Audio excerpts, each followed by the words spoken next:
Chow is a district in central Kuala Lumpur, Malaysia. It is surrounded by Sentul on the north, City Centre on the south, Ampang on the east, and Jalan Duta on the west. The place is named after revenue farmer, municipal councillor and tin miner Lok Chow Kit, who is a Penang native. By the year 1930 in Chow Kit, the economic settlement strategy set by the British placed the Malays in the agriculture sector, the Chinese from Butter Road in the commercial and tin mining sectors, and the Indian Chettiar in the money-lending business. In the early 1970s, after the May 13 riot, drugs and prostitution began to escalate in Chow Kit, especially along Jalan Tuanku Abdul Rahman. Today, Chow Kit is known for its vibrant community, markets, as well as serving such as ban mi and foreign delicacies. However, it is still infamous for prostitution, drug addicts, and homelessness. Our assigned site is located in a central location in Chow Kit, in close proximity with the Chow Kit monorail station. It is located at the intersection of four major roads: Jalan Ipoh, Jalan Pahang, Jalan Tuanku Abdul Rahman, and Jalan Raja Muda Abdul Aziz. Landmarks around the area include the Chow Kit monorail station, Grand Seasons Avenue Hotel, Plaza GM, Bazaar Baru Chow Kit, Hospital Sentosa, Hospital Kuala Lumpur, and the Putra World Trade Center. The major intersection and the monorail station give our site easy accessibility, and they also create a strong potential for the site to be a major node for the Chow Kit area. The plot shape located at the corner gives an opportunity for the design to have a facade that can face multiple directions. By analysing the figure ground diagram, we can see that Jalan Pahang and Jalan Tuanku Abdul Rahman splits the diagram to east and west. The diagonal grids at the northwest of the diagram is created by Jalan Ipoh. Both the east and the west side of the diagram consist mostly of shophouse lots, but the east side has more buildings of larger footprints.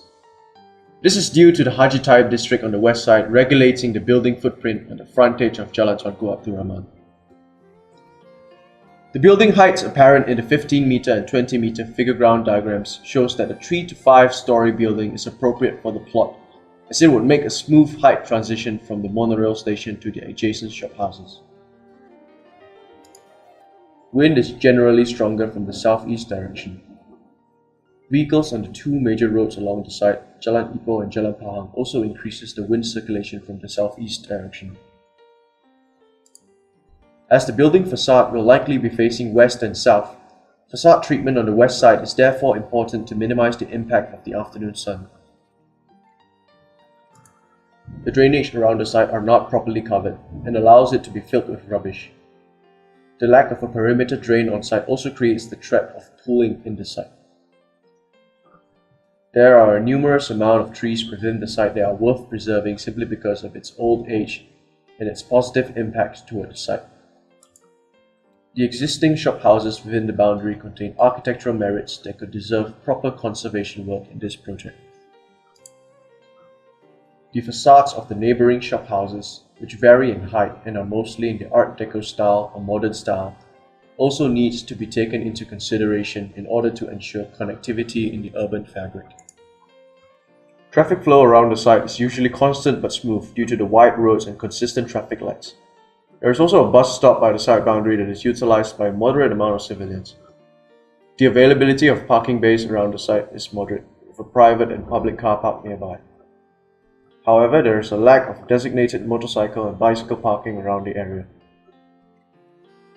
Pedestrian movement around the area is convenient with the availability of designated pedestrian walkways. However, these pedestrian walkways are not disabled friendly, with uneven leveling, the lack of tactile tiles, and the presence of tree roots degrading the quality of the pavements. There are also the occasional cases of motorcycles or bicycles sharing the same pavement as the pedestrians. Jaywalking is also a norm in the area despite the designated zebra crossing, as many people on site prefer to avoid the inconvenience of arriving and waiting at the zebra crossing. Despite the close proximity of the site to the monorail station, both the stairway entrance directs pedestrian traffic away from our site, which decreases the opportunity for pedestrians from the monorail station to access our site. View towards the site is currently scarce as the site is covered with hoardings. However, there is strong opportunity to create visual connections to the site from the monorail station, overhead bridges, as well as from multiple directions, as the site is located at the corner of an intersection. Views from the site includes the view of the Petronas Towers on the east side, which could potentially be blocked by the monorail tracks also from the east side, especially on higher floor levels. The elevated monorail station is also visible on the south side.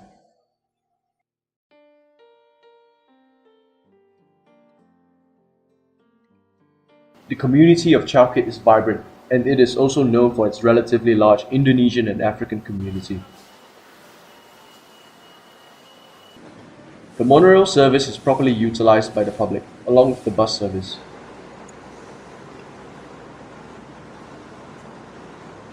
Scenes of homelessness is common along the streets of Jalan Tuanku Abdul Rahman.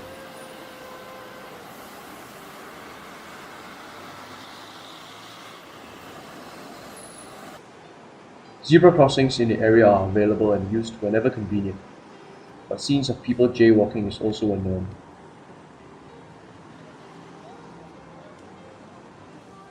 Chow is also well known for its large, bustling market, and scenes of traders yelling and bargaining is commonplace.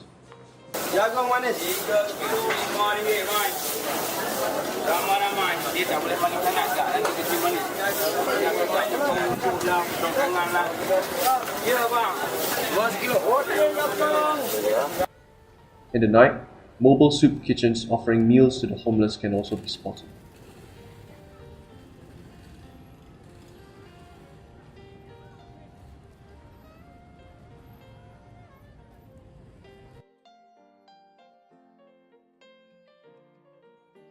One of the biggest strengths of this site is the proximity and visual connectivity with the monorail station. It is also located at the central location of Chow. Besides that, the traffic flow around the area is also usually smooth. There is an opportunity for our site to be a major node and landmark in the Chow area. There is also a potential for our site to be a quality public space for the area, given that there is a lack of public space around the site, and as well as the vegetation in the site, as well as its location that will make it a quality public space. The plot shape of our site also allows our building facade to face multiple directions. Some of the weaknesses in the site include the poor quality of pedestrian pavements and jaywalkers who do not utilize zebra crossings. Also, the state of dilapidation of existing buildings within the site should be addressed if they are going to be conserved. Some of the potential weaknesses or threats in the site include safety issue at night. Access opportunities from the monorail station is also reduced, with both exits facing away from the site. The view from the monorail and the monorail station may invade the privacy of occupants. There is also the potential of unwanted graffiti activity on site. There are two different interpretations of this site analysis and therefore two different programs that will be done in our group. The first is Mr. Anand's Architecture Center and the second is Mr. Jha's Women's Shelter.